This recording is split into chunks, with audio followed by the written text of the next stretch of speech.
ಬೆಂಗಳೂರಿನಲ್ಲಿ ಬದುಕು ಕಟ್ಕೊಳ್ಳೋಕೆ ಇಲ್ಲೇ ನೆಲೆ ನಿಲ್ಲೋಕೆ ಅಂತ ಪ್ರತಿದಿನ ನೂರಾರು ಕುಟುಂಬಗಳು ಬರುತ್ತೆ ಅಂತ ಅಂಕಿ ಅಂಶಗಳು ಹೇಳುತ್ತೆ. ಈ ಊರಿನ ಗುಣನೂ ಅದೇ. ಇದೊಂದು ಸಮುದ್ರದ ಹಾಗೆ, ಯಾರೇ ಬಂದರೂ ಸೆಳ್ಕೊಂಡ್ಬಿಡುತ್ತೆ. ಕೆಟ್ಟು ಪಟ್ನ ಸೇರುವಂತ ಒಂದು ಗಾದೆ ಇದೆ. ಬೇರೆ ಎಲ್ಲ ಕಡೆ ಜೀವನ ಸಾಗಿಸೋದು ಕಷ್ಟ ಆದಾಗ ಕೆಲವರು ಮಹಾನಗರಿಯತ್ತ ಮುಖ ಮಾಡ್ತಾರೆ. ಇಷ್ಟು ದೊಡ್ಡ ಊರಲ್ಲಿ ನಮ್ಗೊಂದು ಕೆಲಸ ಸಿಗಲ್ವಾ ಅನ್ನೋ ಭರವಸೆ ಅವ್ರದ್ದು. ಇಂಥ ಭರವಸೆಯೊಂದಿಗೆ ಆಂಧ್ರದಿಂದ ಬೆಂಗಳೂರಿಗೆ ಒಂದು ಮುದ್ದಾದ ಜೋಡಿ ಬರುತ್ತೆ. ಆದ್ರೆ ಬದುಕನ್ನ ಕಟ್ಕೋಬೇಕು ಅನ್ನೋ ಆಸೆಯಿಂದ ಬಂದ ಈ ಜೋಡಿ ಜೈಲು ಸೇರಿದ್ದು ಮಾತ್ರ ದುರಂತ. ಇವತ್ತಿನ ಕ್ರೈಮ್ ಫೈಲ್ ಸಂಚಿಕೆಯಲ್ಲಿ ಈ ಕಥೆನ ನಾವು ನಿಮ್ಗೆ ಹೇಳ್ತಾ ಇದ್ದೀವಿ. ಗರುಡಾಚಾರ್ಪಾಳ್ಯ, ಬೆಂಗಳೂರು. ಏನ್ ಮೇಡಮ್, ಬಡವನ್ ಮನೆ ಎಲ್ಲ ಅನುಕೂಲವಾಗಿ ಚೆನ್ನಾಗಿದೆ ತಾನೆ? ಚೆನ್ನಾಗಿರ್ಲಿ ಬಿಡ್ಲಿ, ಇದೇ ನಮ್ ಸ್ವರ್ಗ. ನೀನ್ ನನ್ ಜೊತೆ ಇದ್ರೇನೆ ಸ್ವರ್ಗ ಕಣೆ. ನನಗೂ ಅಷ್ಟೆ. ಹಾ, ಹೀಗೆ ಕನ್ಸ್ ಕಾಣ್ತಾ ಇದ್ರೆ ಜೀವನ ನಡೆಯೋದ್ ಕಷ್ಟ. ನಾವು ಪ್ರೀತಿಸಿ ಮದ್ವೆ ಆಗಿ ಅಪ್ಪ ಅಮ್ಮನ್ ಬಿಟ್ಟು ಬಂದಿದೀವಿ. ನಮ್ದೇ ಆದಂತಹ ಸಂಸಾರ ಬೇರೆ ಆಗಿದೆ. ದುಡಿಬೇಕು ಸರ್. ಆಯ್ತು ಮೇಡಮ್, ನಾಳೆಯಿಂದನೇ ಕೆಲಸ ಹುಡ್ಕಕ್ ಶುರು ಮಾಡ್ತೀನಿ. ಆಯ್ತಾ? ಕೆಲ್ಸ ಸಿಗುತ್ತಾ ನಿಂಗೆ? ಇಷ್ಟು ದೊಡ್ಡ ಊರಲ್ಲಿ ಎಷ್ಟೊಂದು ಕಾರ್ಗಳು ಓಡಾಡ್ತವೆ. ಯಾವ್ದಾದ್ರು ಒಂದು ಕಾರ್ ಡ್ರೈವರ್ ಕೆಲಸ ಸಿಗಲ್ವಾ? ಕಸಬ್ ಗೊತ್ತಿದೆ, ಕೆಲಸ ಹುಡ್ಕೊಂತೀನಿ ಕಣೆ. ನನ್ಗೂ ಹಾಗೆ ಒಂದ್ ಕೆಲ್ಸ ಹುಡ್ಕೋ. ನೀನ್ ಯಾವ ಕೆಲಸ ಮಾಡ್ತೀಯ? ಯಾವ ಕೆಲ್ಸ ಆದ್ರೂ ಪರವಾಗಿಲ್ಲ. ನೀನೊಬ್ಬನ್ ದುಡ್ಡ ಮೇಲೆ ಜೀವನ ಸಾಗತ್ತಾ? ಅದು ಇಷ್ಟು ದೊಡ್ಡ ಊರಲ್ಲಿ. ನನ್ ದುಡ್ಡ ಮೇಲೆ ಹೇಗೋ ಹೊಂದ್ಕೊಂಡು ಜೀವನ ಸಾಗಿಸ್ತೀನಿ, ಆದ್ರೆ ನಿನ್ನ ಮಾತ್ರ ಕೆಲಸ ಕಳ್ಸಲ್ಲ. ಆಯ್ತಾ? ಯಾಕೆ ಕಳ್ಸಲ್ಲ? ಬೆಳಗ್ಗಿಂದ ಸಂಜೆವರೆಗೂ ನಾನು ಏನ್ ಮಾಡ್ಲಿ ಮನೇಲಿ? ಅದು ನೀ ಕೆಲ್ಸಕ್ ಬೇರೆ ಹೋಗಿರ್ತೀಯ. ಅಲ್ಲ, ನಾನ್ ದುಡಿದ್ರೆ ನಿನ್ಗೂ ಸಹಾಯ ಆಗತ್ತಲ್ವಾ? ನೀನ್ ಹೇಳೋದೇನೋ ಸರಿ, ಅದ್ ನನಗೆ ಅರ್ಥ ಆಗುತ್ತೆ ಕಣೆ. ಆದ್ರೆ ಈ ಹೊಸ ಊರಲ್ಲಿ ಹೊಸ ಜನ, ನೀನ್ ಬೇರೆ ಚಿಕ್ಕವಳು. ನೀನ್ ಕೆಲ್ಸಕ್ಕೆ ಹೋಗೋ ಜಾಗದಲ್ಲಿ ಯಾರ್ಯಾರು ಇರ್ತಾರೋ, ಎಂತೆಂತರು ಇರ್ತಾರೋ, ಅದೆಲ್ಲ ಯಾಕೆ? ನೀನ್ ಕೆಲ್ಸಕ್ಕೆ ಹೋಗೋದ್ ಬೇಡ, ಅದನ್ನೆಲ್ಲ ಆಮೇಲೆ ನೋಡೋಣ. ಆಯ್ತಾಯ್ತು, ಜಗಳ ಮಾಡೋದ್ ಬೇಡ. ಬಾ, ಸಾಮಾನ್ ಜೋಡಿಸ್ಬೇಕು. ಅವರಿಬ್ರು ಪ್ರೀತಿಸಿ ಮದುವೆ ಆದವರು. ಯಾರು ಹಂಗೂ ಬೇಡ ಅಂತ ಕೈಲಿದ್ದ ಸಣ್ಣ ಮೊತ್ತದ ಹಣ ತಗೊಂಡು ಇಲ್ಲಿ ಬಂದು ಒಂದು ಪುಟ್ಟ ಗೂಡನ್ನ ಹುಡ್ಕೋತಾರೆ. ದೇವ್ರದೇ 3 ದಿನದಲ್ಲಿ ಕೆಲಸ ಸಿಕ್ತು ನೋಡು. ಓನರ್ ತುಂಬಾ ಒಳ್ಳೆಯವರು ಅಂತಿದ್ದೆ. ನೀನ್ ಕೆಲ್ಸ ಮಾಡೋ ಜಾಗದಲ್ಲಿ ನನ್ಗೂ ಒಂದ್ ಕೆಲ್ಸ ನೋಡು. ನಾನೇ ಇನ್ನು ಕೆಲ್ಸಕ್ಕೆ ಹೋಗಿಲ್ಲ, ಅಷ್ಟೊತ್ತಿಗೆ ನೀನ್ ಕೆಲ್ಸನಾ? ಸುಮ್ಮನೆ ಮನೇಲಿರು, ಆಯ್ತಾ? ನಾನು ಬರ್ತೀನಿ. ಬಾಗ್ಲಾಕೋ, ಮನೆ ಕಡೆ ಜೋಪಾನ. ಒಂದ್ ನಿಮಿಷ. ಇಷ್ಟು ದೊಡ್ಡ ಮನುಷ್ಯ ಆಗ್ಬಿಟ್ಟ ಅಲ್ಲ ನೀನು? ಏನಾಯ್ತೀಗ? ಮತ್ತೆ ಮದ್ವೆಗ್ ಮುಂಚೆ ಕಾಲೇಜ್ ಹತ್ರ ನಾನು ಹುಡ್ಕೊಂಡ್ ಬಂದಾಗ ಎಷ್ಟು ಸ್ವೀಟ್ ಆಗಿ ಮಾತಾಡ್ತಿದ್ದೆ. ಈಗ ನೋಡು, ಮದ್ವೆ ಆಗಿ ಸಂಸಾರ ಆದ ತಕ್ಷಣ ನಿನ್ ಮಾತಿನ ವರ್ಸೆನೇ ಬದಲಾಗೋಯ್ತು. ಏನಾಯ್ತಾ ಈಗ? ಸರಿ ಸರಿ, ಬರ್ತೀನಿ, ಬಾಗ್ಲಾಕೋ ಅಂತ ಎಷ್ಟು ಒರಟಾಗಿ ಹೇಳ್ತೀಯ ನೋಡು. ಒರಟಾಗಿ ನಾ ಮಾತಾಡದ್ನಾ? ಇನ್ನೇನ್ ಮತ್ತೆ, ಸ್ವಲ್ಪ ಸ್ವೀಟ್ ಆಗಿ ಹೇಳ್ಬಾರ್ದಾ? ಅದೆಲ್ಲ ನನ್ಗೆ ಗೊತ್ತಿಲ್ಲಪ್ಪ, ನಾನು ಬರ್ತೀನಿ. ಒಂದ್ ನಿಮಿಷ. ಏನೇ? ಬೇಗ ಬಂದ್ಬಿಡು.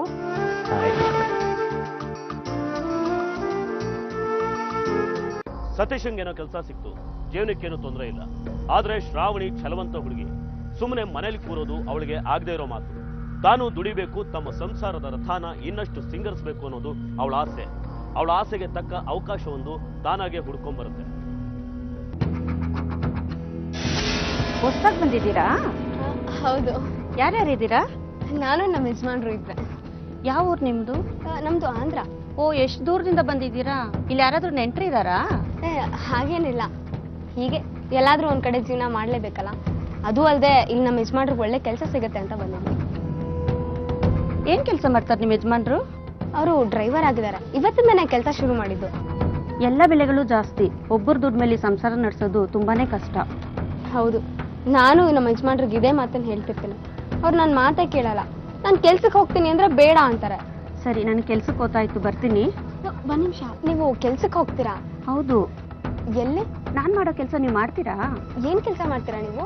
ನಾನು ಅಪಾರ್ಟ್ಮೆಂಟ್ಸ್ ಅಲ್ಲಿ ಹೌಸ್ ಕೀಪಿಂಗ್ ಕೆಲಸ ಮಾಡ್ತಾ ಇದ್ದೀನಿ. ಸದ್ಯದಲ್ಲೇ ಕೆಲಸ ಬಿಡ್ತಾ ಇದ್ದೀನಿ. ನೀವು ಸೇರ್ಕೊಂತೀರಾ ಅಂದ್ರೆ ಸೇರಿಸ್ತೀನಿ. ಸರಿ, ನೀವು ಅವ್ರ ಹತ್ರ ಮಾತಾಡಿ. ನಮ್ಮ ಯಜಮಾನ್ರು ಬಂದ ತಕ್ಷಣ ನಾನು ಅವ್ರ ಹತ್ರ ಮಾತಾಡ್ತೀನಿ. ಸರಿ, ವಿಚಾರಿಸ್ಬಿಟ್ಟು ಹೇಳಿ, ಬರ್ಲಾ ನಾನು?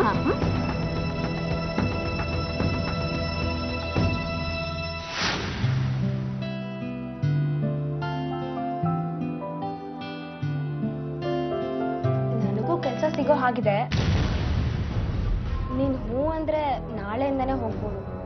ಈ ಊರು ವಸ್ತು, ಆಚೆ ಎಲ್ಲೂ ತಿರ್ಗಕ್ಕೆ ಹೋಗ್ಬೇಡ ಅಂತ ಹೇಳಿಲ್ವಾ ನಿನಗೆ? ಏನಾರು ಹೆಚ್ಚು ಕಡಿಮೆ ಆಗಿದ್ರೆ ಏನ್ ಗತಿ? ಅಯ್ಯೋ, ಯಾಕಂಗ್ ಒಂದೇ ಸಮ ಕೂಗಾಡ್ತಿದ್ಯಾ? ನಾನೆಲ್ಲ ಆಚೆ ಹೋಗಿದ್ದೆ. ಮತ್ ಕೆಲಸ ಸಿಕ್ತು ಅಂತ ಹೇಳ್ತಾ ಇದೀಯಾ? ಕೆಲಸ ನಿಮ್ಮ ಮನೆ ಹತ್ರ ಹುಡ್ಕೊಂಡ್ ಬಂದಿದ್ದೆ. ಹಾಗೆ ಅನ್ಕೋ. ಏನ್ ಹಾಗೆ ಅನ್ಕೊಳ್ಳೋದು? ಅಂದ್ರೆ ನಮ್ ಪಕ್ಕದ ಮನೇಲಿ ಒಬ್ರು ಹೆಂಗಸಿದ್ದಾರೆ. ಅವರು ಎಲ್ಲೋ ಕೆಲಸ ಮಾಡ್ತಿದಾರಂತೆ. ನೀನು ನೋಡು, ಕೆಲಸ ಮಾಡಂಗಿದ್ರೆ ಮಾಡು, ನಾನು ಅವ್ರ ಹತ್ರ ಮಾತಾಡ್ತೀನಿ ಅಂದ್ರು. ಯಾಕಂಗ್ ನೋಡ್ತಿದ್ಯಾ? ನನಗೆ ಕೆಲಸ ಮಾಡೋದ್ರಿಂದ ಏನ್ ತಪ್ಪು ಅಂತ? ತಪ್ಪು ಅಂತ ಹೇಳ್ತಾ ಇಲ್ಲ ಕಣೆ, ಅರ್ಥ ಮಾಡ್ಕೊ ನೀನು. ನನಗೆಲ್ಲ ಅರ್ಥ ಆಗುತ್ತೆ. ನೋಡು, ನಾವು ಪ್ರೀತಿಸಿ ಮದ್ವೆ ಆಗಿದೀವಿ. ನಾವೇನು ಅಂತ ಎಲ್ರಿಗೂ ಬದುಕು ತೋರಿಸ್ಬೇಕಲ್ವಾ? ಹಾಗಾಗ್ಬೇಕು ಅಂದ್ರೆ ನೀನೊಬ್ಬನ ದುಡಿಮೆಯಿಂದ ಅದು ಸಾಧ್ಯ ಇಲ್ಲ. ನಾನು ನಿನ್ ಜೊತೆ ದುಡಿಬೇಕು ಕಣೋ. ಬೇರೆಯವ್ರ ಮೆಚ್ಚಕ್ಕೋಸ್ಕರ ನಾವು ಬಾಳ್ಬೇಕಾಗಿಲ್ಲ. ನೋಡು, ನಂಗೆ ಅದೆಲ್ಲ ಗೊತ್ತಿಲ್ಲ. ನಾನೀಗ ಕೆಲ್ಸಕ್ಕೆ ಹೋಗ್ಬೇಕು ಅಷ್ಟೇ. ಏನು, ಈ ಊರಲ್ಲಿ ಯಾವ ಹೆಂಗಸರು ಕೆಲ್ಸಕ್ಕೆ ಹೋಗೋದೇ ಇಲ್ವಾ? ಆಯ್ತು, ಅದೇನ್ ಕೆಲಸ ಎಲ್ಲಿ ಅಂತ ತಿಳ್ಕೊ. ನಾಳೆ ನಾನು ಜೊತೆಗೆ ಬರ್ತೀನಿ, ವಾತಾವರಣ ಎಲ್ಲ ಚೆನ್ನಾಗಿತ್ತು ಕೆಲಸ ಮಾಡುವಂತ. ಸರಿ ಆಯ್ತು, ನಾಳೆ ನಾನು ಅವ್ರ ಹತ್ರ ಮಾತಾಡ್ತೀನಿ. ನೀನು ಬೇಗ ಕೆಲಸ ಮುಗಿಸ್ಕೊಂಡ್ ಬಾ, ಅವ್ರ ಹತ್ರ ಮಾತಾಡೋಣ. ಆಯ್ತು. ನಿಮ್ಮಿಂದ ತುಂಬಾ ಉಪಕಾರ ಆಯ್ತು. ನೀವು ಇರ್ಲಿಲ್ಲ ಅಂದ್ರೆ ಆ ಮ್ಯಾನೇಜರ್ ಒಪ್ತಾನೆ ಇರ್ಲಿಲ್ಲ. ಹಾಗೇನಿಲ್ಲ ಬಿಡಿ, ಇಲ್ಲಿ ತುಂಬಾ ಜನ ಕೆಲಸ ಮಾಡ್ತಾರೆ. ಅದರಲ್ಲಿ ಇವರೊಬ್ರು ಎಕ್ಸ್ಟ್ರಾ ಆದ್ರೆ ಯಾರಿಗೇ ನಷ್ಟ ಆಗೋದಿಲ್ಲ. ಇದಾಗೆ ನಿಮ್ಮ ಮನೆ ಎಲ್ಲಿ ಅಂದ್ರೆ? ಇಲ್ಲ ಸರ್, ಗೌಡಾಚಾರ್ ಪಾಂಡ್ಯ. ನೀವು ತೆಲುಗು ಮೂಲದವರ? ಹೌದು ಸರ್. ನೀವು ಇವ್ರಿಗೆ ಹೊಸಬ್ರು ಅಂತ ಕಾಣಿಸುತ್ತೆ, ಹುಷಾರು. ನೋಡಮ್ಮ, ನೀನು ದಿನ ಇಲ್ಲಿಗೆ ಬರೋವಾಗ ಒಬ್ಳೇ ಬರಬೇಡ. ನಿಮ್ ಗಂಡ ಜೊತೆ ಬಂದು ಹೋಗಿ ಮಾಡು. ಇಲ್ಲಿ ಬಂದ್ಮೇಲೆ ಹೆಂಗಸ್ಗಳು ಪರಿಚಯ ಆಗೇ ಆಗ್ತಾರೆ. ಆಮೇಲೆ ಅವ್ರ ಜೊತೆ ಹೋಗಿ ಬಂದು ಮಾಡ್ಬೋದು. ಆಮೇಲೆ ಇಲ್ಲಿ ಹೊಸಬ್ಳು ಅಂತ ಯಾವ್ದು ಎಕ್ಸ್ಟ್ರಾ ಕೆಲಸ ಹೇಳಿದ್ರೆ, ಏನಾದ್ರು ತೊಂದರೆ ಕೊಟ್ರೆ ನಿರ್ಭಯವಾಗಿ ನನಗೆ ಹೇಳು, ಅದನ್ನೆಲ್ಲ ನಾನು ಸಾಲ್ವ್ ಮಾಡ್ತೀನಿ. ಆಯ್ತು ಸರ್. ಆಯ್ತು ಸರ್, ನಾವು ನೋಡ್ತೀವಿ. ಓಕೆ.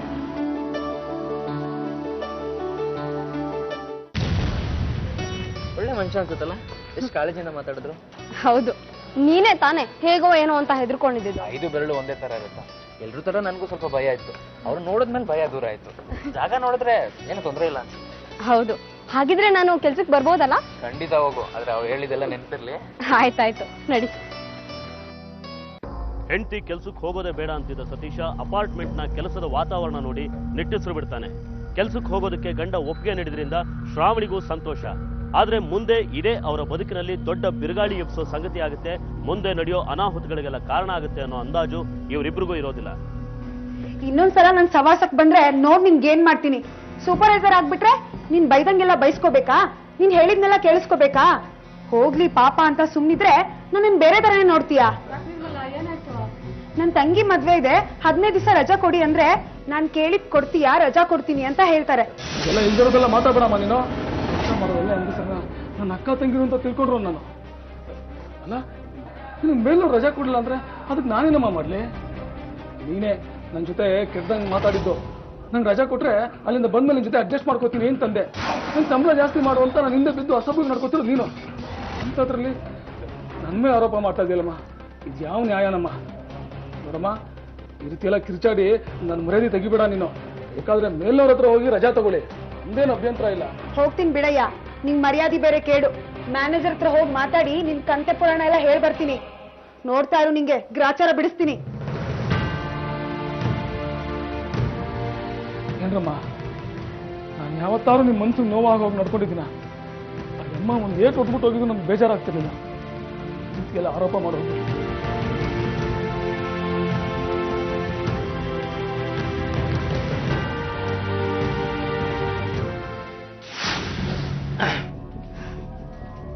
ಬಂದ್ಯಾ?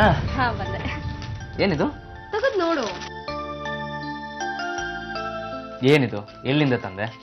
ಎಲ್ಲಿಂದ ಅಂದ್ರೆ ಅಂಗಡಿಯಿಂದ ತಂದೆ. ಇವತ್ತು ನಂಗೆ ಸಂಬಳ ಬಂತು, ತಗೋ. ನೀನೇ ಇಟ್ಕೋಪ. ಪರವಾಗಿಲ್ಲ, ಇಟ್ಕೋ. ಇಟ್ಕೋ ಅಂದ್ರೆ ಜೇಬಲ್ಲಿ ಇಟ್ಕೊಳಕ್ಕಾಗತ್ತಾ? ಮನೇಲಿಡು.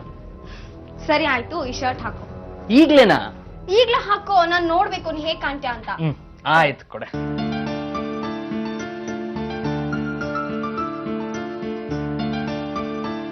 ಒಂದೆರಡು ಬಟನ್ ಹಾಕೋದು. ಹಾಕೊಳ್ಳೋ.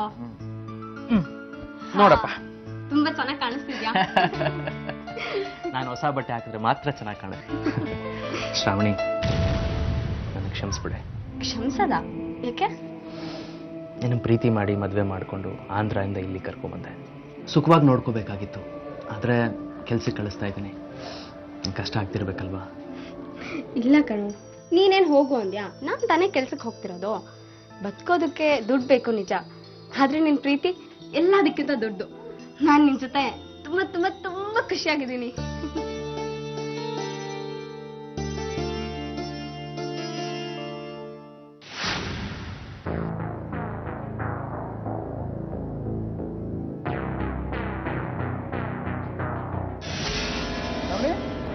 ನಿಮಿಷ ಬಾಮ, ಹೇಳಿ ಸರ್. ಕಟ್ಟಮ್ಮ ಇದನ್ನ. ಸರ್ ನಾನು ಈ ಕಟ್ಟನ್ನ ಹೇಳ್ತೀನಿ.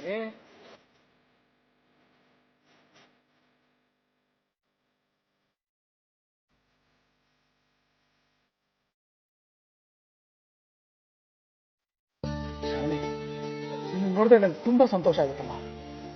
ನನಗೆ ಒಡ ಹುಟ್ಟಿದವರು ಅಂತ ಯಾರೂ ಇಲ್ಲ. ನನ್ನ ಚಿಕ್ಕಪ್ಪನ ಮಗಳು ಒಬ್ಳಿದ್ಲು, ಅವಳನ್ನ ದೂರದೂರಿಗೆ ಮದುವೆ ಮಾಡಿ ಕಳಿಸ್ಬಿಟ್ಟಿದ್ದೀನಿ. ಅವಳು ಅಂದ್ರೆ ನನಗೆ ಪಂಚಪ್ರಾಣ. ಶ್ರಾವಣಿ, ನೀವು ನೋಡಿದಾಗೆಲ್ಲ ನನಗೆ ಅವಳು ಜ್ಞಾಪಕ ಬರ್ತಾಳೆ. ಇವತ್ತು ರಾಖಿ ಹಬ್ಬ, ನಿನ್ನ ಕೈಲೇ ಈ ರಾಖಿನ ಕಟ್ಸ್ಕೋಬೇಕು ಅಂತ ನನಗೆ ಆಸೆ ಆಯ್ತು. ಅದಕ್ಕೆ ನಾನೇ ತಂದೆ. ನೀನು ನನ್ನ ತಂಗಿ ಇದ್ದಾಗಮ್ಮ. ಸರ್, ದೂರದಿಂದ ಅಪ್ಪ ಅಮ್ಮ ಮನೆ ಎಲ್ರನ್ನೂ ಬಿಟ್ಟು ಲವ್ ಮ್ಯಾರೇಜ್ ಮಾಡ್ಕೊಂಡು ಇಲ್ಲಿಗೆ ಬಂದೆ. ಆದ್ರೆ ಊರಲ್ಲಿ ನನ್ನೋರು ಅಂತ ನನಗೆ ಯಾರೂ ಇಲ್ಲ. ಆದ್ರೆ ಈಗ ನನಗೆ ಒಬ್ಬ ಅಣ್ಣ ಸಿಕ್ದಾಗಾಯ್ತು. ನಾನು ನಿಮ್ಮನ್ನ ಅಣ್ಣ ಅಂತ ಕರಿಬೋದಾ? ಖಂಡಿತ ಕರಿಯಮ್ಮ. ಕರೆದ್ರೆ ನಂಗೆ ತುಂಬಾ ಸಂತೋಷ ಆಗುತ್ತೆ. ಬಡತನ ಇದ್ರು, ದೊಡ್ಡ ಬಂಗ್ಲೆ ಇಲ್ದಿದ್ರು, ಶ್ರಾವಣಿ ಸತೀಶ ಇಬ್ರದು ಸ್ವರ್ಗದಂತ ಸಂಸಾರ. ಇವರಿಬ್ರು ಜೀವನದಲ್ಲಿ ಬರೀ ಸಂತೋಷನೇ ತುಂಬಿರುತ್ತೆ. ಕೆಲಸ ಮಾಡೋ ಜಾಗದಲ್ಲಿ ಶ್ರಾವಣಿ ಸಂತೋಷವಾಗೇ ಇರ್ತಾಳೆ. ಯಾರೂ ಇಲ್ದಿರೋ ಈ ಊರಲ್ಲಿ ಶ್ರಾವಣಿಗೆ ಸಿಕ್ಕ ಈ ಹೊಸ ಸೋದರ ಸಂಬಂಧ ಅವಳ ಸಂತೋಷನ ಮತ್ತಷ್ಟು ಜಾಸ್ತಿ ಮಾಡುತ್ತೆ. ನಿಂತ್ಕೊಳ್ಳೆ ಒಂದ್ ನಿಮಿಷ. ಓಯ್, ಸ್ವಲ್ಪ ಮರ್ಯಾದೆ ಕೊಟ್ಟು ಮಾತಾಡೋ. ನಿನ್ಗೆ ಅಂತ ಮರ್ಯಾದೆಯಾ? ನಾನು ಇಲ್ಲಿ 10 ವರ್ಷದಿಂದ ಈ ಅಪಾರ್ಟ್ಮೆಂಟ್ಗೆ ಮ್ಯಾನೇಜರ್. ನಾನು ನೀನು 10 ವರ್ಷದಿಂದ ಮ್ಯಾನೇಜರ್ ಆದ್ರೆ ಅದಕ್ಕೆ ನಾನೇನ್ ಮಾಡ್ಲಿ?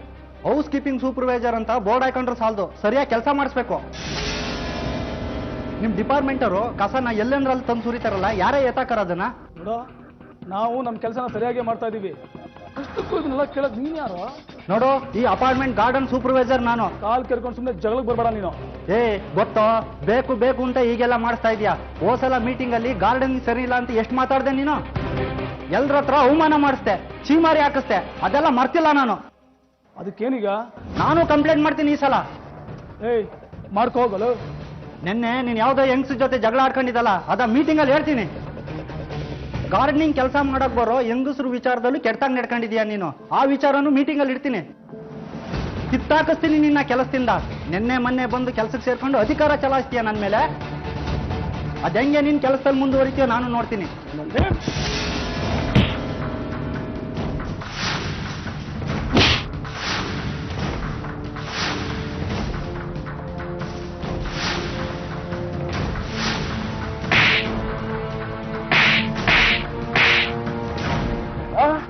ನನ್ನನ್ನೇ ಕೆಲಸದಿಂದ ತೆಗೆದಾಕ್ತೀಯ ನೀನು? ಅಷ್ಟು ಧೈರ್ಯ ಇದೆ ನಿನಗೆ? 24 hours ಅಲ್ಲಿ ನಿನ್ನ ಅಪಾರ್ಟ್ಮೆಂಟ್ ಇಂದ ಓಡಿಸಲ್ಲ ಅಂದ್ರೆ ನನ್ನ ಹೆಸರನ್ನ ಚೇಂಜ್ ಮಾಡ್ಕೊಂಡ್ಬಿಡ್ತೀನಿ ಕಣ.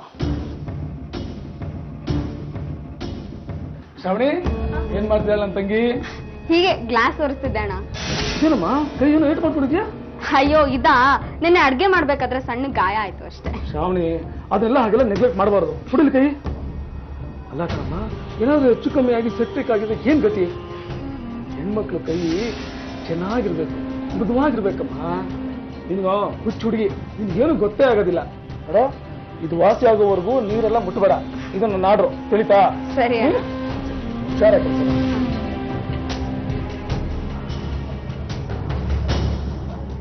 ಶ್ರಾವಣಿ, ಏನಕ್ಕ? ನೀನೇ ಅವನ ಹತ್ರ ಅಷ್ಟೊಂದು ಸಲಿಗೆಯಿಂದ ಇರೋದು? ಸಲಿಗೆನಾ? ಹಾಗೇನಿಲ್ವಲ್ಲ. ನಾನು ನೋಡ್ತಾ ಇದ್ದೀನಿ, ಅವ್ನು ನಿನ್ ಮೈ ಕೈ ಮುಟ್ಟಿ ಎಲ್ಲ ಮಾತಾಡ್ಸ್ತಾ ಇದ್ರೆ ನೀನೇನು ಹೇಳ್ತಾನೆ ಇಲ್ಲ, ಸುಮ್ಮನೆ ಇದೀಯಾ? ಓ, ಅದಾ, ನನ್ ಕೈ ಸುಟ್ಟಿತ್ತು, ಏನಾಯ್ತು ಅಂತ ಕೇಳಿದ್ರು ಅಷ್ಟೇ. ಅವನಿಗೇನಂತೆ ನಿನ್ಗೇನಾದ್ರು? ನಿನ್ ಗಂಡ ಇಲ್ವಾ ಕೇಳೋಕೆ? ಯಾಕಕ್ಕ ಎಲ್ಲದಕ್ಕೂ ತಪ್ಪು ತಿಳ್ಕೊಳ್ತೀರಾ? ಅವರು ನನ್ನ ಅಣ್ಣನ್ ತರ. ನನ್ನ ಹತ್ರ ರಾಖಿನೂ ಕಟ್ಟಿಸ್ಕೊಂಡಿದಾರ ಅವರು. ಸರಿ ಆಯ್ತಮ್ಮ, ಅವನ ಅಣ್ಣ ನಿನ್ ತಂಗಿ, ನಿನ್ ಕೆಲಸ ಮುಂದುವರ್ಸಿ. ನನಗೇನಕ್ಕೆ ಸುಮ್ಮನೆ, ನಾನು ನಿನಗೆ ಬುದ್ಧಿ ಹೇಳಕ್ ಬರ್ತಾ ಇದ್ದೀನಲ್ಲ.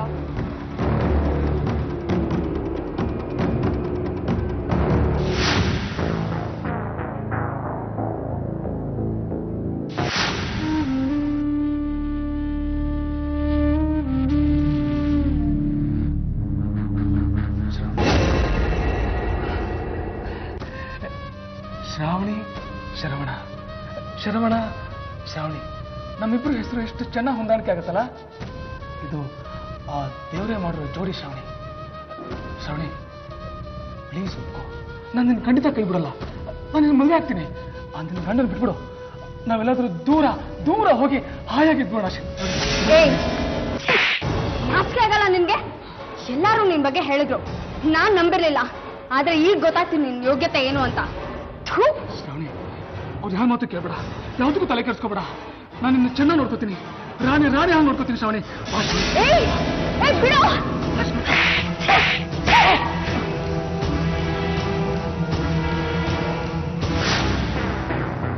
ಶ್ರಾವಣಿ, ಶ್ರಾವಣಿ, ಏ ಶ್ರಾವಣಿ, ಶ್ರಾವಣಿ, ಏನಾಯ್ತೆ? ಏನೂ ಇಲ್ಲ. ಅಪ್ಪ ಅಮ್ಮ ನೆನಪಾದ್ರ? ಇಲ್ಲ. ಮತ್ತೆ ನನ್ನ ಹತ್ರ ಹೇಳ್ಬಾರ್ದ? ಏನೂ ಇಲ್ಲ, ನೀನ್ ಹೋಗಿ ಮಲ್ಕೋ. ಆಯ್ತು, ನೀನು ಬಾ ಬೇಗ. ಸರಿ.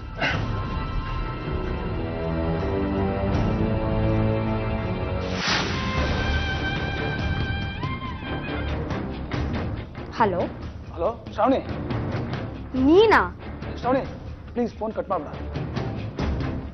ನಾನು ನಿನ್ನ ಜೊತೆ ತುಂಬಾ ಕೆಟ್ಟದಾಗ ನೋಡ್ಕೊಂಡ್ಬಿಟ್ಟಿದ್ದೀನಿ, ದಯವಿಟ್ಟು ನನಗೆ ಕ್ಷಮಿಸ್ಬಿಡು. ಈಗ ಏನಕ್ಕೆ ಫೋನ್ ಮಾಡ್ದೆ ಅದನ್ನ ಹೇಳು. ಕಳೆದ ತಿಂಗಳು ಸಂಬಳ ಕೊಡ್ಬೇಕಾಗಿತ್ತಲ್ಲಮ್ಮ, ಬಂದು ಅದನ್ನು ತಗೊಂಡೋಗಮ್ಮ.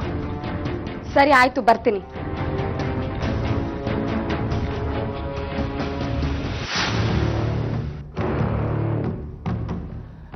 ಬಾ ಶ್ರಾವಣಿ, ನಿನ್ನ ಸಂಬಳದ ದುಡ್ಡು. ಶ್ರಾವಣಿ, ಈಗಲೂ ಯೋಚನೆ ಮಾಡು. ನನ್ನ ಗಂಡ ಸತೀಶನ ಮದುವೆಯಾಗಿ ನೀನು ಎಷ್ಟು ಸುಖ ಅನುಭವಿಸ್ತಾ ಇದೆ ಅಂತ ನನಗೆ ಚೆನ್ನಾಗಿ ಗೊತ್ತು. ನಂಬು ಶ್ರಾವಣಿ, ನಿನ್ನ ರಾಣಿ ಥರ ನೋಡ್ಕೋತೀನಿ. ಬಾ ಶ್ರಾವಣಿ. ಏಯ್, ಥು. ಇದಕ್ಕಿಂತ 2 ಸಂಬಳ ಬರುತ್ತೆ ಅಲ್ಲಿ ಹೋದ್ರೆ. ನೀನ್ ಕೆಲ್ಸಕ್ಕೆ ಹೋಗ್ಬೇಕಾಗೇ ಇಲ್ಲ, ಮನೇಲಿ ಆರಾಮಾಗಿರ್ಬೋದು. ನಾವಿಬ್ರು ಸೇರ್ ತಗೊಳ್ಳೋ ಸಂಬಳ ಅದು ನಾನು ಒಬ್ಬನೇ ತಗೊಳ್ತೀನಿ. ಸರಿ ಆಯ್ತು, ಬೇಗ ಬಾ, ಬಸ್ಸಿಗೆ ಲೇಟ್ ಆಯ್ತು. ಬೇಗ ಸರಿ ಹಾಕಿದ್ಯಾ? ಹಾ. ಡಿಸೆಂಬರ್ 10, 2012. ಯಾರು ನೀವು? ಕೊಡು ಗಾಡಿಗೆ. ಬಾ ಹೇಳ್ತಿ, ಬಾರೋ ಬಾರೋ. ಏನೋ ದೊಡ್ಡ ನೀನು. ನಾನು ಹೇಳ್ಬೇಕಂತ. ಏಯ್, ಕೆಲ್ಸಕ್ಕೆ ಬರೋ ಹೆಂಗಸ್ ಅಂದ್ರೆ ಮಾನ ಮರ್ಯಾದೆ ಇಲ್ದಿರೋರು ಅನ್ಕೊಂಡಿದ್ಯಾನ? ನಿಮ್ ಕರೆಕ್ಟ್ ಕಡೆ ಬರೋರು ಅನ್ಕೊಂಡಿದ್ದೇನಲ್ಲೇ? ರೇ, ಬಾಯಿಗೆ ಬಂದಾಗೆಲ್ಲ ಮಾತಾಡ್ಬೇಡ್ರಿ. ಯಾರು ನೀವೆಲ್ಲ? ಗಾಡಿ ಕೀ ಕೊಡ್ರಿ, ಇಲ್ಲಾಂದ್ರೆ ಪೊಲೀಸರು ಕರಿಬೇಕಾಗುತ್ತೆ. ಈಗ ಪೊಲೀಸ್ನವರಲ್ಲ, ಕಮಿಷನರ್ ಕರೆಯಲು. ಏಯ್, ನನ್ನ ಹೆಂಡತಿ ರಜಾ ಕೇಳಿದ್ರೆ ಏನು ಅಂದೆ ನೀನು? ನೀನ್ ಹೇಳ್ದಂಗೆ ನಡ್ಕೊಂಡ್ರೆ ರಜಾ ಕೊಡ್ತೀನಿ ಅಂತ್ಯಾ ನೀನು? ಹಾಳಾಗೋಗ್ಲಿ ಅಂದ್ಬಿಟ್ಟು ಮದುವೆ ಮುಗಿಸ್ಕೊಂಡು ಮತ್ತೆ ಕೆಲ್ಸಕ್ಕೆ ಬಂದ್ರೆ ಮತ್ತೆ ಕಿರಿಕ್ ಶುರು ಮಾಡಿದ್ಯಾ? ರೇ, ನಾನೇನ್ರಿ ಮಾಡ್ದೆ? ನೀವು ತಪ್ಪು ತಿಳ್ಕೊಂಡಿದ್ದೀರಿ ನನ್ನ. ಏಯ್, ನಿಲ್ಸಲೇ ನಿನ್ ನಾಟಕನಲ್ಲಿ. ತಪ್ಪು ತಿಳ್ಕೊಂಡವ್ರೆ. ನನ್ನ ಹೆಂಡತಿ ಸುಳ್ಳು ಹೇಳ್ತಲ್ಲ. ಇವ್ನು ಕೊಟ್ಟಿರೋ ಕಾಟಕ್ಕೆ ನಾಳೆಯಿಂದ ಕೆಲ್ಸಕ್ಕೆ ಹೋಗಲ್ಲ ಅಂದ್ಬಿಟ್ಟು ಮನೇಲಿ ಕೂತ್ಕೊಳ್ಳೋ ಮಗ ನನ್ನ ಹೆಂಡತಿ. ಎಲ್ಲ ಮಾಡಿದ್ಮೇಲೆ ನಿಮ್ಗೆ ಸುಮ್ಮನೆ ಬಿಡ್ಬೇಕೇನಮ್ಮ? ಏಯ್, ಏಯ್.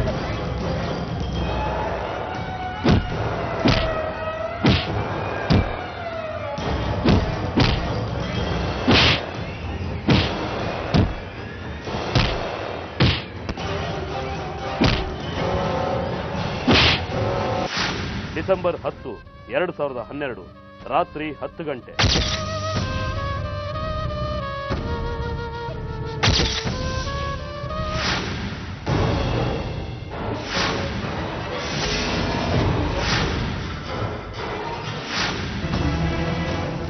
ಹೌದು, ಯಾರನ್ನ ಕೊಲೆ ಮಾಡ್ತಾನೆ ಸುತ್ತಾಕ್ಬಿಟ್ಟವ್ರಲ್ಲೋ. ಈಗ ಓಡೋದ್ರಣ ಈ ಕಡೆ, ಓಡೋದ್ರಣ ರೌಡಿಗಳು ಯಾರೋ. ನೀರಾಕೋ ಅರ್ಸೋ ನೀರಾಕೋ. Hello, police station. ಯಾರು ಫೋನ್ ಮಾಡಿದ್ದು? ನಾನು ಸರ್. ಈ ವ್ಯಕ್ತಿ ಯಾರು ಅಂತ ಏನಾದರೂ ಗೊತ್ತಾ ನಿಮಗೆ? ಗೊತ್ತಿಲ್ಲ. ಯಾರು ಮೊದಲು ನೋಡಿದ್ದು ಇದನ್ನ? ನಮ್ಮ ಹುಡುಗನೇ. ಏನಪ್ಪ, ಯಾರು ಇದು ಮಾಡಿದ್ದು ಅಂತ ಏನಾದರೂ ಗೊತ್ತಾ ನಿಮಗೆ? ಇಲ್ಲ ಸರ್, ಗೊತ್ತಿಲ್ಲ ಸರ್. ನಾನು ಈ ಕಡೆ ಮನೆ ಕಡೆ ಹೋಗ್ತಿದ್ದೆ, ಯಾರೋ ಒಬ್ಬ ವಯಸ್ಸಾದವನು ಸ್ವಲ್ಪ ಹುಡುಗ ಥರ ಇದ್ದ, ಸುಟ್ಬಿಟ್ಟು ಈಗ ಓಡೋಗ್ಬಿಟ್ರು ಸರ್. ಸ್ಟೇಷನ್ಗೆ ಬಂದು ಕಂಪ್ಲೇಂಟ್ ಬರ್ಕೊಡಿ. ಆಯ್ತು ಸರ್. ನೋಡಿ, ಆದಷ್ಟು ಬೇಗ ಬಾಡಿನ ಪೋಸ್ಟ್ ಮಾರ್ಟಮ್ ಕಳಿಸಿ. ಇದ್ರ ಸುತ್ತಲೂ ಏನೇನಿದೆ ಅದನ್ನೆಲ್ಲ ಸೀಸ್ ಮಾಡಬೇಕು. Mahadevapura police station, Bengaluru. Sir, ಆ ಖಾಲಿ ಸೈಟ್ನಲ್ಲಿ ಬಾಡಿ ಬರ್ನ್ ಆಗಿತ್ತಲ್ಲ ಸರ್, ಆ ಕೇಸ್ದು ಡೀಟೇಲ್ಸ್ ತೊಗೊಂಬಂದಿದೆ. ಏನು ಡೀಟೇಲ್ಸು? ಅದೇ ಸರ್, ಆ ಜೋಬಲ್ಲಿ ಸಿಕ್ಕಿತ್ತಲ್ಲ ಅರ್ಧಂಬರ್ಧ ಸುಟ್ಟೋಗಿರೋ ID ಕಾರ್ಡ್, ಅದು 24/7 ಹೌಸ್ ಕೇರ್ ಸರ್ವಿಸ್ ಸರ್. ಅವ್ನು ಏನು ಕೆಲಸ ಮಾಡ್ತಾ ಇದ್ದ ಅಲ್ಲಿ? ಅದೇ ಗೊತ್ತಿಲ್ಲ ಸರ್. ಕಂಪ್ನಿ ಅಡ್ರೆಸ್ ಸಿಕ್ಕಿದೆ, ಹೋಗಿ ಅಲ್ಲಿ ವಿಚಾರಿಸ್ಬೇಕು. ಹಾಗೆ ಮಾಡಿ, ಅಲ್ಲಿ ಹೋಗಿ ಡೀಟೇಲ್ಸ್ ಕಲೆಕ್ಟ್ ಮಾಡಿ. Okay sir. Okay sir. Okay. ನಮಸ್ಕಾರ ಸರ್, ಹೇಳಿ ಏನಾಗಬೇಕಾಗಿತ್ತು? ನಿಮ್ಮನ್ನೇ ನೋಡ್ಬೇಕಾಗಿತ್ತು. ಈ ID ಕಾರ್ಡು ನಿಮ್ಮ ಕಂಪ್ನಿಗೆ ಸೇರಿದೆ ಸರ್? ಹೌದು ಸರ್, ಅದರ ಸುಟ್ಟೋಗಿದೆ. ಯಾರೋ ಒಂದು ಗೊತ್ತಾಗ್ತಾ ಇಲ್ವಲ್ಲ. ಹೌದು, ಅದರಲ್ಲಿ ID ನಂಬರ್ ಇದೆ. ಚೆಕ್ ಮಾಡಿಬಿಟ್ಟು ಯಾರು ಅಂತ ಹೇಳಕ್ಕಾಗತ್ತಾ? ಹಾಂ, ಖಂಡಿತವಾಗಿ ಹೇಳ್ಬೋದು ಸರ್. ಕೂತ್ಕೊಳ್ಳಿ, ಚೆಕ್ ಮಾಡಿ ಹೇಳ್ತೀನಿ.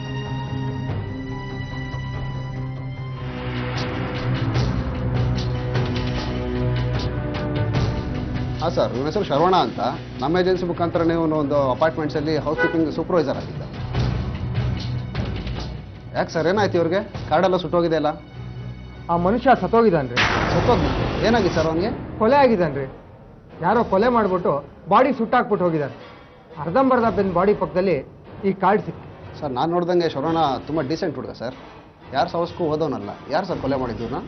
ಯಾರು ಕೊಲೆ ಮಾಡಿದ್ರು, ಯಾಕೆ ಕೊಲೆ ಮಾಡಿದ್ರು ಅನ್ನೋದು ಇನ್ನು ಮುಂದೆ ಪತ್ತೆ ಹಚ್ಚಬೇಕಾಗಿತ್ತು. ಸರಿ, ಮುಂದೆ ಏನಾದರೂ ಇನ್ಫಾರ್ಮೇಷನ್ ಬೇಕಾದರೆ ನಾನು ನಿಮ್ಮನ್ನ ಕಾಂಟ್ಯಾಕ್ಟ್ ಮಾಡ್ತೀನಿ. ನಿಮ್ಮ ಕಾರ್ಡ್ ಇದ್ರೆ ಕೊಡಿಸ್ತೀನಿ. ಹಾಂ, ಖಂಡಿತ ಸರ್. ಇಲ್ಲಿ ಗಾರ್ಡನ್ ಸೂಪರ್ವೈಸರ್ ಷಣ್ಮುಗ ಅಂದರೆ ಯಾರೇ? ನಾನೇ ಸರ್. ಏನು ವಿಷಯ sir? Housekeeping supervisor Sharavana ಗೊತ್ತಾ ನಿಮಗೆ? ಗೊತ್ತು ಸರ್. ಈಗ ಎಲ್ಲಿದ್ದಾನವನು? 3 ದಿವಸದಿಂದ ಕಾಣ್ತಾ ಇಲ್ಲ ಸರ್. ಎಲ್ಲರ ಹತ್ರನೂ ಕಿರಿಕ್ ಮಾಡ್ಕೊತಾ ಇದ್ದ. ಯಾರ ಹತ್ರ ಎಲ್ಲಿ ಒದೆ ತಿಂದಿದ್ದಾನೋ ಗೊತ್ತಿಲ್ಲ ಸರ್. ಏನು ಗೊತ್ತಿಲ್ಲದೆ ಸುಮ್ಮನೆ ಕೊಲೆ ಮಾಡಿಬಿಟ್ರೇನ್ರಿ ಅವನ್ನ? ಕೊಲೆನಾ? ಏನು ಸರ್ ಹೇಳ್ತಾ ಇದ್ದೀರಾ ನೀವು? ಶರವಣನ ಕೊಲೆ ಆಗಿದೆ. ನೀವೇ ಮಾಡಿರ್ಬೋದು ಅಂತ ನಮಗೆ ಅನುಮಾನ. ಸರ್, ನಾನು ಯಾಕೆ ಸರ್ ಕೊಲೆ ಮಾಡಲಿ ಅವನ್ನ? ಯಾಕೆ ಅಂದರೆ ಅವಾಗ ನಿಮಗೂ ಅವನಿಗೂ ಜಗಳ ಆಗ್ತಾ ಇತ್ತಂತೆ. ಅವ್ನು ಸಾಯೋ 2 ದಿನದ ಹಿಂದೆನೂ ಸಿಕ್ಕಾಪಟ್ಟೆ ಜಟಾಪಟಿ ಆಗಿತ್ತಂತೆ. ಹೊಡೆದಾಟ ಕೂಡ ಆಗಿತ್ತಂತೆ. ಹೊಡೆದಾಟ ಆಗಿದ್ದು ನಿಜ ಸರ್. ಅವನೊಂಥರ ಮನುಷ್ಯ ಸರ್. ಅವನದು ಹೌಸ್ ಕೀಪಿಂಗು, ನಂದು ಗಾರ್ಡನಿಂಗ್ ಕೆಲಸ ಮಾಡ್ಸೋ ಸರ್. ಸರಿ ಇರಲಿಲ್ಲ ಸರ್ ಅವನು. ನಮ್ಮ ಗಾರ್ಡನಿಂಗ್ ಕೆಲಸಕ್ಕೆ ಬರೋ ಹೆಣ್ಮಕ್ಳ ಮೇಲೆಲ್ಲ ಕಣ್ಣಾಗ್ತಿದೆ ಸರ್. ಅವ್ರು ಬಂದು ನನ್ನ ಹತ್ರ ಕಂಪ್ಲೇಂಟ್ ಮಾಡೋರು ಸರ್. ಹೋಗಿ ಕೇಳಿದರೆ ನನಗೆ ಉಲ್ಟಾ ಹೊಡಿತಾ ಇದೆ ಸರ್. ಮೇಲ್ನವ್ರ ಹತ್ರ ಹೋಗಿ ನನ್ನ ಮೇಲೆ ಕಂಪ್ಲೇಂಟ್ ಮಾಡಿ ನನಗೆ ಬಯಸ್ತಾ ಇದೆ ಸರ್. ಹಿಂಗೆಲ್ಲ ಮಾಡ್ತಾ ಇರೋ ಸರಿ ಇಲ್ಲ ಅಂತ ಹೇಳಿದ್ಕೆ ನನಗೆ ಹಿಡ್ಕೊಂಡು ಹೊಡ್ಬಿಟ್ಟ ಸರ್. ಅದಕ್ಕೆ ಅವನ್ನ ಕೊಲೆ ಮಾಡಿಬಿಟ್ರ? ಇಲ್ಲ ಸರ್, ನಾನು ಆ ಕೊಲೆ ಮಾಡಿಲ್ಲ ಸರ್. ಅಪಾರ್ಟ್ಮೆಂಟ್ ಪ್ರೀಮಿಯಸ್ ಬಿಟ್ಟು ಎಲ್ಲೂ ಹೋಗಿಲ್ಲ ಸರ್. ಬೇಕಾದ್ರೆ ಸೆಕ್ಯೂರಿಟಿನೇ ಕೇಳಿ ಸರ್. ನಂಬೋದಾ ನಿಮ್ಮ ಮಾತನ್ನ? ಸರ್, ನಿಮಗೆ ನಂಬಿಕೆ ಬರಲಿಲ್ಲ ಅಂದರೆ ವಿಚಾರಣೆ ಮಾಡಿ ಸರ್. ಆ ಶರವಣನ ಕೊಲೆಗೂ ನನಗೂ ಯಾವ ಸಂಬಂಧನೂ ಇಲ್ಲ ಸರ್. ಸರಿ, ಎಲ್ಲೂ ಊರು ಬಿಟ್ಟು ಹೋಗೋ ಆಗಿಲ್ಲ. ನಾವು ಹೇಳಿ ಕಳಿಸಿದಾಗ ಸ್ಟೇಷನ್ಗೆ ಬರಬೇಕಾಗತ್ತೆ. ಫೋನ್ ಮಾಡಿ ಸರ್, ಬರ್ತೀನಿ. ಸರಿ, ನೀವಿನ್ನು ಹೊರಡಿ.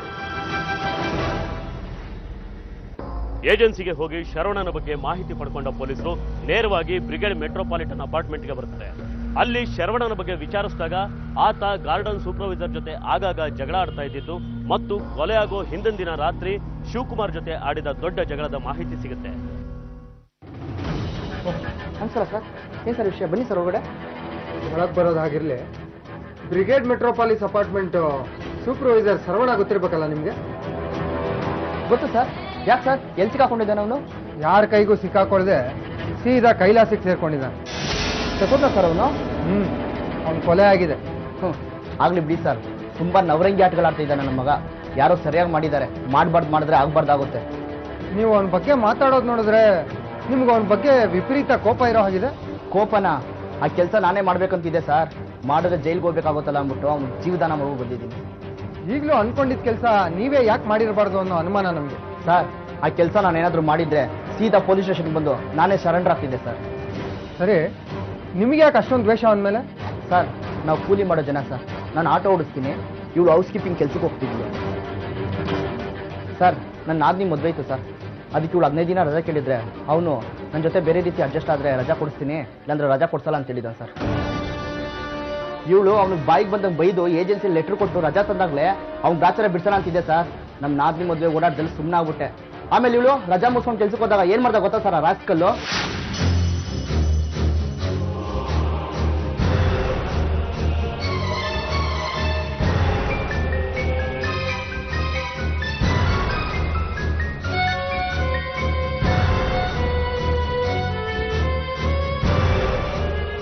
ಏನ್ ನಿರ್ಮಲಾ, ಕೆಲಸ ಎಲ್ಲ ನೀಟಾಗಿ ಮಾಡ್ತಾ ಇದೆಯಾ ತಾನೆ? ಸಾಕಾಗಿಲ್ವಾ ನಿಂಗೆ ಅವಮಾನ? ನೀನ್ಯಾಕೆ ಇಲ್ಲಿಗೆ ಬಂದೆ? ಅವಮಾನ ಮಾಡಿದವ್ರ ಮಾನ ತೆಗಿಬೇಕಲ್ಲ, ಅದಕ್ಕೆ ಬಂದೆ. ನನ್ನ ಹೆಂಡತಿ ಮನೆಗೆ ಬಂದು ಹಿಂಗಾಯ್ತು ಅಂತ ಹೇಳಿದ್ರು ಸರ್. ಮಾರನೇ ದಿನನೇ ನಾವು ಕೆಲಸಕ್ಕೆ ಕಳಿಸ್ಲಿಲ್ಲ. ಆದರೆ ಉಟ್ಕೊಂಡೋಗ್ಬಿಟ್ಟ ನನ್ನ ಮಗನ ಸರಿಯಾಗಿ ಬಾಸ್ಬಿಟ್ಟು ಬಂದೆ ಸರ್.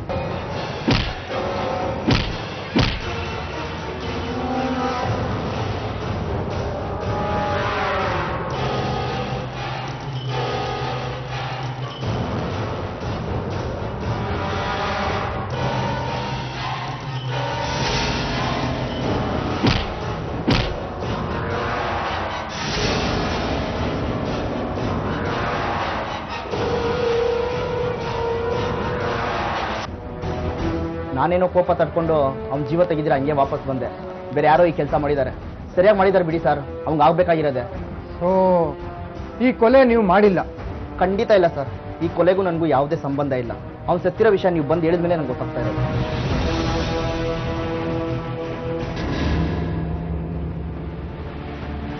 ಸರ್, ನಾವು ಅನುಮಾನ ಪಟ್ಟ ವ್ಯಕ್ತಿಗಳು ಯಾರು ಈ ಕೊಲೆಯಲ್ಲಿ ಭಾಗಿಯಾಗಿಲ್ಲ ಅನ್ಸುತ್ತೆ. ಮತ್ತೆ ಬೇರೆ ಏನಾದರೂ ಕ್ಲೂ ಸಿಕ್ತಾ? ಆದ್ರೆ ಒಂದು ವಿಚಾರ ಗೊತ್ತಾಯ್ತು ಸರ್, ಈ ಸರ್ವಣ ಹೆಣ್ಬಾಕ ಕಣ್ ಹೆಣ್ಮಕ್ಳ ಮೇಲೆಲ್ಲ ಕಣ್ಣು ಹಾಕಿ ಚೀಮಾರಿ ಹಾಕ್ಸ್ಕೊಂಡಿದ್ದಾರೆ. ಎಷ್ಟೋ ಜನ ಹೆಣ್ಮಕ್ಳು ಇವನು ಹಿಂಸೆಗೆ ಬಲಿಯಾಗಿರ್ಬೋದು ಸರ್. ಅವರಲ್ಲೇ ಯಾರಾದರೂ ಈ ಕೆಲಸ ಮಾಡಿರ್ಬೋದೋ ಏನು? ಯಾರು ಅಂತ ಪತ್ತೆ ಹಚ್ಚೋದು ಹೇಗೆ? ಅವತ್ತು ಅವ್ನ ಮೊಬೈಲು ಕೂಡ ಸಿಗ್ಲಿಲ್ಲ ನಮಗೆ. ಇಲ್ಲ ಸರ್, ಕೊಲೆ ಮಾಡಿರೋರೆ ಆ ಮೊಬೈಲ್ ಎತ್ಕೊಂಡು ಹೋಗಿರ್ಬೋದು ಅಥವಾ ಎಲ್ಲಾದರೂ ಬಿಸಾಕಿರ್ಬೋದು. ಸರಿ, ಅದು ಯಾವುದೋ ಏಜೆನ್ಸಿ ಅಂತ ಹೇಳ್ತಿದ್ರಲ್ಲ, ಅಲ್ಲಿ ಹೋಗಿ ಅವ್ನ ನಂಬರ್ ತಗೊಳ್ಳಿ. ಆ ಕಾಲ್ ಡೀಟೇಲ್ಸ್ ತಗೊಂಡ್ರೆ ಏನಾದರೂ ಕ್ಲೂ ಸಿಗ್ಬೋದು. Okay sir. ಕಡೆಗೂ ಪೊಲೀಸರು ಶರವಣನ ಮೊಬೈಲ್ ನಂಬರ್ ಪಡೆದು ಅದರ ವಿವರಗಳನ್ನ ಪತ್ತೆ ಹಚ್ತಾರೆ. ಈ ವಿವರಗಳಿಂದ ತನಿಖೆಗೆ ಮತ್ತೊಂದು ದಾರಿ ಕಾಣಿಸುತ್ತೆ. ಘಟನೆ ನಡೆದ ಹಿಂದಿನ ದಿನ ಅಂದ್ರೆ 10ನೇ ತಾರೀಕು ಸಂಜೆ 6 ಗಂಟೆಗೆ ಕೊನೆ ಕಾಲ್ ಬಂದಿದೆ. ಅದಾದ್ಮೇಲೆ ಘಟನೆ ನಡೆದಿದೆ. ಯಾವ ನಂಬರು, ಯಾರ ನಂಬರು ಅಂತ ಏನಾದರೂ ಗೊತ್ತಾಯ್ತಾ? ವಿಚಾರಿಸಿದೆ ಸರ್, ಆ ನಂಬರು ಆಂಧ್ರದಲ್ಲಿ ತಗೊಂಡಿರೋದು. ಆಂಧ್ರನಾ?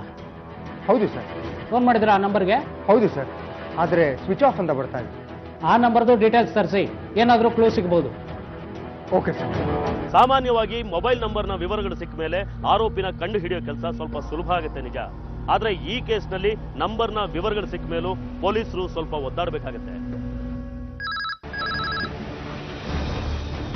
ಹಲೋ, ನಾನು ಸರ್ ವೇಣುಗೋಪಾಲ್, ಎದುರುಗಡೆ ಸೈಟಲ್ಲಿ ಕೊಲೆ ಆಗಿದ್ದ ಬಗ್ಗೆ ಕಂಪ್ಲೇಂಟ್ ಕೊಟ್ಟಿದ್ನಲ್ಲ. ಹಾಂ ಹೇಳಿ, ಏನು ವಿಷಯ? ಯಾರು ಮಾಡಿದ್ರು ಏನಾಯ್ತು ಅಂತ ಗೊತ್ತಾಯ್ತಾ ಸರ್? ತನಿಖೆ ನಡೀತಾ ದೇವ್ರೆ, ಇನ್ನೂ ಗೊತ್ತಾಗಬೇಕು. ಘಟನೆ ಆದಂಗಿಂದ ಪಕ್ಕದ ರೋಡಲ್ಲಿ ಒಂದು ಫ್ಯಾಮಿಲಿ ಕಾಣಿಸ್ತಾ ಇಲ್ಲ, ಅದನ್ನ ಹೇಳೋಣ ಅಂತಾನೆ ಫೋನ್ ಮಾಡಿದೆ ಸರ್. ಹೌದಾ? ನಾವು ವಿಚಾರಿಸ್ತೇವೆ ಬಿಡಿ, ತುಂಬ ಥ್ಯಾಂಕ್ಸ್. ವೇಣುಗೋಪಾಲ್ ಕೊಡೋ ಮಾಹಿತಿನ ಪೊಲೀಸರು ಅಷ್ಟೇನು ಸೀರಿಯಸ್ ಆಗಿ ತಗೊಳ್ಳಲ್ಲ. ಆದ್ರೆ ಯಾವ್ದಾದ್ರೂ ಮೂಲದಿಂದ ತನಿಖೆಗೆ ಏನಾದ್ರೂ ಸಹಾಯ ಆಗ್ಬೋದು ಅಂತ ಹೊರಡ್ತಾರೆ. ಅಲ್ಲಿ ಮತ್ತಷ್ಟು ಗೊಂದಲಗಳು ಎದುರಾಗುತ್ತೆ.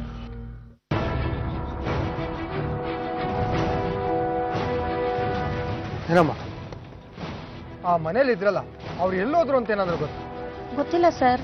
ನಾನು ಊರಿಗೆ ಹೋಗಿದ್ದಾಗಿದ್ರು, ಆಮೇಲೆ ಬಂದಾಗ ಪತ್ತೆ ಇರಲಿಲ್ಲ ಸರ್. ಯಾರಿದ್ರು ಆ ಮನೇಲಿ?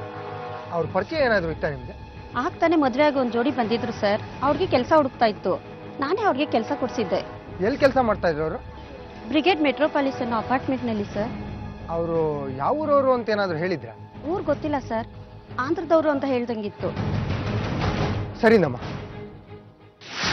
ನೀವು ಮನೆ ಓನರ್ ಅಂದಮೇಲೆ ನಿಮ್ಗೆ ಅವ್ರ ಬಗ್ಗೆ ಗೊತ್ತಿರ್ಬೇಕಲ್ವಾ?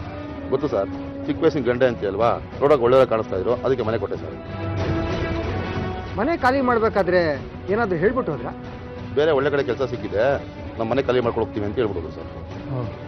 ಯಾವತ್ತು ಅಂತ ಏನಾದ್ರು ನೆನಪಿದೆಯಾ ನಿಮಗೆ? ನೆನಪಿದೆ ಸರ್, ಹೋದ ತಿಂಗಳು 11ನೇ ತಾರೀಕು. ಘಟನೆ ನಡೆದಿರೋದು 10ನೇ ತಾರೀಕು ರಾತ್ರಿ. ನೀವು ಬೆಳಗ್ಗೆನೆ ಹೋದ್ರು ಅಂತ ಹೇಳ್ತಾ ಇದ್ದೀರಲ್ಲ ಸರ್? ಅವರಿಬ್ರು ಕೊಲೆಗಿಲ್ಲ ಮಾಡೋಂಥ ಹುಡುಗರಲ್ಲ ಸರ್, ಒಳ್ಳೆ ಹುಡುಗರು ಸರ್ ಅವರು. ಸರಿ, ತನಿಖೆ ಆದ್ಮೇಲೆ ಗೊತ್ತಾಗತ್ತಲ್ಲ, ನೋಡೋಣ. ಸರ್, ಪಕ್ಕದ ಮನೆ ಹೆಂಗ್ಸ್ ಕೊಟ್ಟ ಮಾಹಿತಿ ಪ್ರಕಾರ ಆ ಮನೇಲಿ ಒಬ್ಳು ಹುಡುಗಿ ಬ್ರಿಗೇಡ್ ಮೆಟ್ರೋಪಾಲಿಸ್ ಅಪಾರ್ಟ್ಮೆಂಟ್ ಅಲ್ಲಿ ಕೆಲ್ಸಕ್ಕೆ ಹೋಗ್ತಾ ಇದ್ದಂತೆ.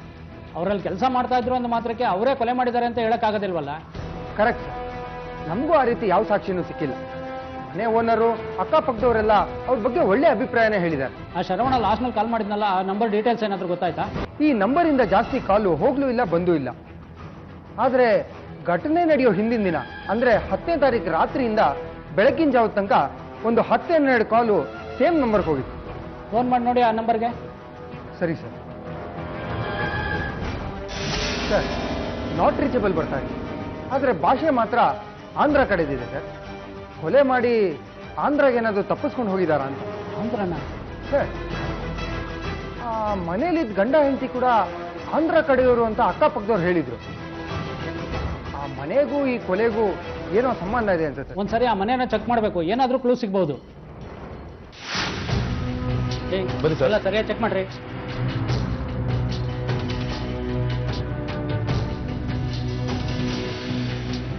ಏನ್ರಿ, ಮನೆ ಖಾಲಿ ಮಾಡ್ಕೊಂಡು ಹೋದ್ರು ಅಂದ್ರೆ ಅವ್ರ ಸಾಮಾನುಗಳೆಲ್ಲ ಇಲ್ಲೇ ಇದೆ ಸರ್? ಖಾಲಿ ಮಾಡಿದ್ರು, ಯಾವುದೋ ಒಂದು ಸಣ್ಣ ಪುಟ್ಟ 4 ಸಾಮಾನು ಬಿಟ್ಬಿಟ್ಟು ಹೋಗೋರೆ, ನಾನೇ ತೆಗೆ ಸಾಕಾಗ್ಬೇಕು ಸರ್. ಈಗ ಈ ಕಡೆ ಬನ್ನಿ.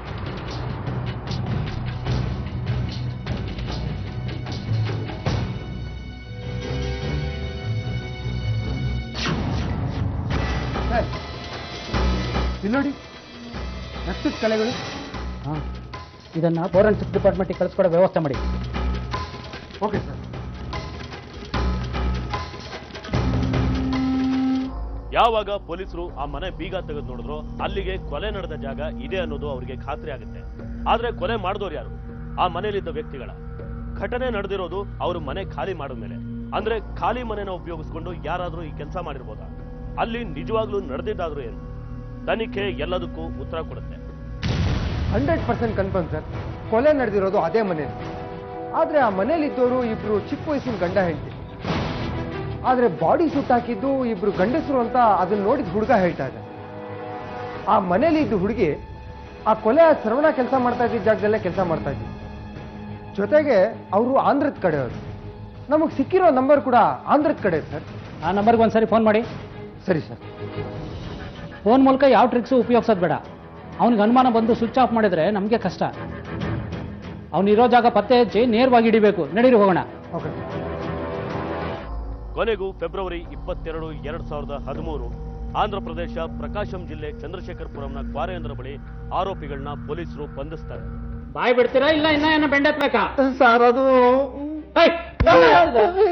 ಹೇಳ್ತೀನಿ ಸರ್.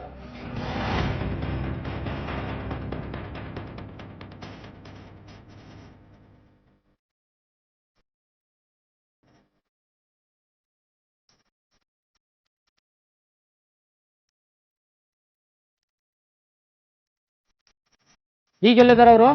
ಗೊತ್ತಿಲ್ಲ ಸರ್. ಸರ್ ಹೊಡಿಬೇಡಿ ಸರ್, ಚಿತ್ರದುರ್ಗದಲ್ಲಿದ್ದಾರೆ.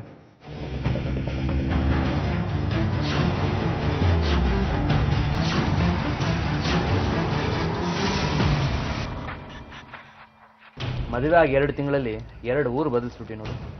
ಯಾವಾಗ್ಲೂ ಅದನ್ನ ಹೇಳ್ತೀಯಲ್ಲ. ಈ ಊರಲ್ಲಿ ಒಂದ್ ಕೋಟೆ ಇದೆ ಅಂತೆ, ಬಾ ಅದನ್ನ ನೋಡ್ಕೊಂಬರೋಣ. ದುರ್ಗದ ಕೋಟೆ ಬೇರೆ ನೋಡ್ಬೇಕಾ? ನೀನೇ ಇದೆಯಲ್ಲ ಒಬ್ಬವ. ಮತ್ತಿನೇನು, ಅವನ್ನ ಸುಮ್ಮನೆ ಬಿಡ್ಬೇಕಿತ್ತ? ನನಗಂತೂ ಸಿಕ್ಕಾಪಟ್ಟೆ ಭಯ ಆಗೋಗಿತ್ತು. ಹೇಗೋ ತಪ್ಪಿಸ್ಕೊಂಡ್ವಲ್ಲ.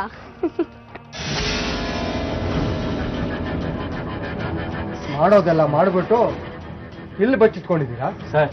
ಅದು ಏನಂದ್ರೆ ನನ್ನ ಮಾತು ಕೇಳಿ ಸರ್. ನೋಡಿ ಸರ್, ನೀವ್ ಏನ್ ಹೇಳೋದಿದ್ರು ಸ್ಟೇಷನ್ ಅಲ್ಲಿ ಬಂದೇಳು. ಏಯ್ ಹೇಳ್ಕೊಂಡು ನಡೀರಿ ಅವ್ನು.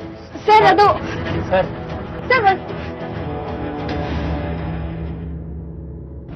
ನಿಮ್ಮಪ್ಪ ನಿನ್ನ ತಮ್ಮ ಇಬ್ಬರು ಬಾಯ್ ಬಿಡಲ್ಲ ಅಂತ ಇದ್ರು. ಚೆನ್ನಾಗಿ ಬೆಂಡೆ ತಿದ್ಮೇಲೆ ಬಾಯ್ ಬಿಟ್ರು. ನಿನಗೂ ಏನಾರ? ಸರ್ ಅವ್ರಿಗೇನು ಮಾಡಬೇಡಿ, ನಾನೆಲ್ಲ ಹೇಳ್ಬಿಡ್ತೀನಿ ಸರ್. ನಾವಿಬ್ರು ಲವ್ ಮಾಡಿ ಮದುವೆ ಮಾಡಿಕೊಂಡು ಕೆಲಸ ಹುಡುಕ್ತಾ ಬೆಂಗಳೂರಿಗೆ ಬಂದ್ವಿ. ಅವ್ರಿಗೆ ಒಳ್ಳೆ ಕೆಲಸನೂ ಸಿಕ್ತು. ನಾನು ದುಡಿಬೇಕು ಅಂತ ಕೆಲ್ಸಕ್ಕೆ ಸೇರಿಕೊಂಡೆ. ಅಲ್ಲಿ ಶರವಣ ಅನ್ನೋನು ಸೂಪರ್ವೈಸರ್ ಆಗಿ ವರ್ಕ್ ಮಾಡ್ತಿದ್ದ. ಒಳ್ಳೆಯವನ ಥರನೇ ಇದ್ದ ಸರ್. ತಂಗಿ ತಂಗಿ ಅಂತ ಓಡಾಡ್ತಿದ್ದ. ಯಾರು ಏನೇ ಹೇಳಿದ್ರು ನಾನು ನಂಬಿರ್ಲಿಲ್ಲ. ಆದರೆ ಬರ್ತಾ ಬರ್ತಾ ಅವನ ವರ್ತನೆನೇ ಬದಲಾಗೋಯ್ತು ಸರ್. ಶ್ರಾವಣಿ, ಇವತ್ತು ಸಂಜೆ ಕೆಲಸ ಮುಗಿದ ತಕ್ಷಣ ಸಿನಿಮಾಗೆ ಹೋಗೋಣ. ಸಿನಿಮಾಗ ಸತೀಶಂಗ್ ಹೇಳಿದ್ರೆ ಅವನು ನಮ್ಮ ಜೊತೆ ಬರ್ತಿದ್ದ. ನಮ್ಮಿಬ್ರ ಮಧ್ಯೆ ಅವರೇ ಯಾಕೆ, ನಾವಿಬ್ಬರೇ ಹೋಗೋಣ. ಆ ಸಿನಿಮಾದಲ್ಲಿ ಬರೋ ಹೀರೋಯಿನ್ ನೀನೇ, ಹೀರೋ ನಾನೇ ಅನ್ಕೊಂಡು. ಸರ್ ನೀವು ಹೀಗೆಲ್ಲ ಮಾತಾಡಬಾರ್ದು. ನಾನು ನಿಮ್ಮನ್ನ ಅಣ್ಣ ಅಂತ ಅನ್ಕೊಂಡಿದ್ದೀನಿ. ಅನ್ಕೋ, ಯಾರು ಬೇಡ ಅಂದ್ರು. ಆದ್ರೆ ಸಂಜೆ ಸಿನಿಮಾಗೆ ಮಾತ್ರ ಹೋಗೋಣ. ಸರ್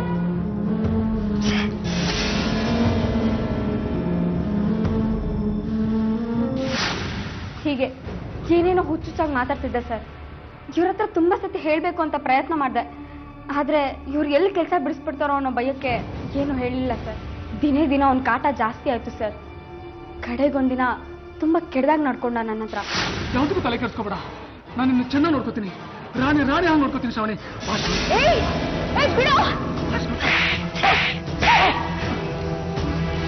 ಅದಾದ್ಮೇಲೆ ಇವ್ರ ಹತ್ರ ಎಲ್ಲಾನು ಹೇಳ್ಕೊಂಡೆ. ನಾನು ಕೆಲಸ ಬಿಟ್ಟೆ. ಹಲೋ, ಕಳೆದ ತಿಂಗಳು ಸಂಬಳ ಕೊಡ್ಬೇಕಾಗಿತ್ತಲ್ಲಮ್ಮ, ಬಂದು ಅದನ್ನು ತಗೊಂಡವಮ್ಮ. ಸರಿ ಆಯ್ತು, ಬರ್ತೀನಿ. ನಿನ್ನ ಸಂಬಳದ ದುಡ್ಡು.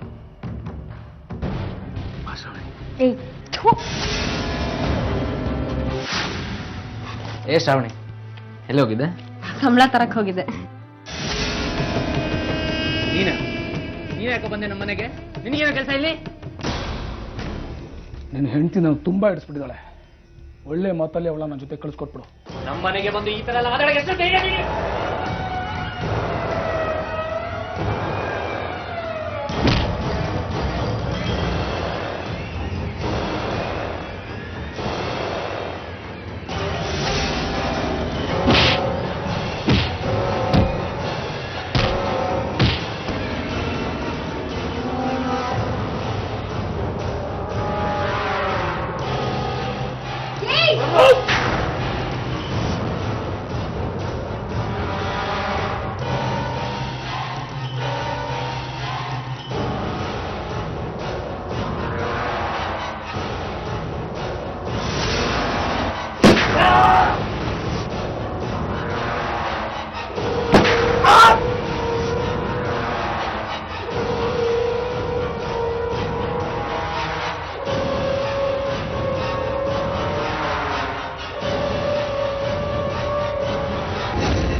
ಏನು ಇದೆಲ್ಲ? ಅಪ್ಪ ಅದು ಸರಿ ಮುಂದೇನ್ ಮಾಡ್ಬೇಕು ಹೇಳೋ? ಅಪ್ಪ ನಾವು ಓನರ್ಗೆ ಹೇಳಿ ಮನೆ ಖಾಲಿ ಮಾಡ್ಬಿಡ್ತೀವಿ. ನೀವು ತಗೊಳ್ಳಿ ಡೂಪ್ಲಿಕೇಟ್ ಕೀ. ರಾತ್ರಿ ಏನಾದ್ರು ಇದಕ್ಕೊಂದು ವ್ಯವಸ್ಥೆ ಮಾಡ್ಬಿಡಿಯಪ್ಪ. ಬೇಗ ಹೊರಡಿ ನೀವು.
ಕೊಲೆ ಮಾಡೋ ಉದ್ದೇಶ ಇರಲಿಲ್ಲ ಸರ್.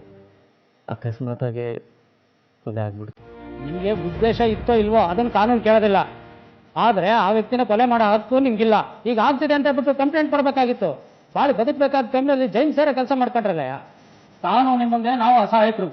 ಕರ್ಕೊಂಡವ್ರಿ ಅವ್ರನ್ನೆಲ್ಲ.